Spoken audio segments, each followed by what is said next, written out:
খোলাবাড়িয়া লক্ষ্মীপুর সেই গ্রামে আসছি। এই মুহূর্তে আমি এই যে ক্ষেতটা দেখছেন চারিদিকে, এটা হচ্ছে অ্যালোভেরা ক্ষেত।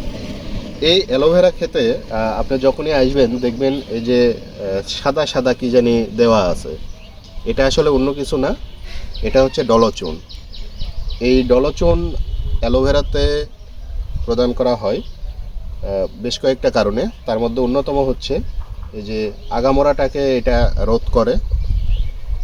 অ্যালোভেরার যে ডাল রয়েছে, এই ডালের মধ্যে কিন্তু মূলত পানির পরিমাণটা অনেক বেশি, এবং মাটিতে যখন রস বেশি থাকে এই গাছটা প্রচুর পরিমাণে পানি নেয় এবং এই ডালগুলা কিন্তু ফুলে যায়। তো যখন ফুলে যায়, আবার রস যখন মাটিতে কমে যায়, তখন কিন্তু রস ঠিক ওইভাবে পায় না, তখন এই ডালগুলা ফেটে যায়। এই সমস্যা দূর করার জন্য এর ভিতরের যে পুরো অংশটুকু থাকে, এইটাকে গুণগত মান ভালো রাখার জন্য কিন্তু এই ডলচুন ব্যবহার করা অত্যন্ত জরুরি। এতে করে প্রত্যেকটি ডালের যে গুণগত মান এটা খুব ভালো থাকে। আমরা জানি যে এই অ্যালোভেরা বিভিন্ন কাজে ব্যবহার করা হয়।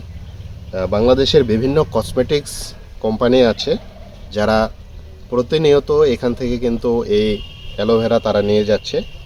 আর এই অ্যালোভেরার ওপরের অংশটুকু তুলে যদি খাওয়া যায়, তাহলে কিন্তু এটা বহুমূত্র রোগের কাজে এটা কিন্তু ব্যাপক উপকার পাওয়া যায়। এছাড়া যাদের ক্যালসিয়াম শর্ট আছে তাদের ক্ষেত্রেও কিন্তু এটা ব্যাপক উপকার পাওয়া যায়। এখানে যেটা দেখছেন, যে অনেকেই জানেন না অ্যালোভেরা গাছের কিন্তু ফুল হয়, অনেকের ধারণার বাইরে। এটা হচ্ছে অ্যালোভেরা ফুল। এই অ্যালোভেরা ফুল যখন প্রস্ফুটিত হয় পুরাটাই, এটা অনেকটাই কিন্তু রজনীগন্ধার মতো, এবং অনেক কৃষক আছে এই অ্যালোভেরার ফুলটা কিন্তু তারা বিক্রি করে, এবং প্রত্যেকটা ফুল 4 টাকা 5 টাকা করে বিক্রি হয়। তো সুতরাং অ্যালোভেরা যদি আপনি চাষ করেন, আপনার কিন্তু লসের সম্মুখীন হওয়ার সম্ভাবনা খুবই কম থাকে।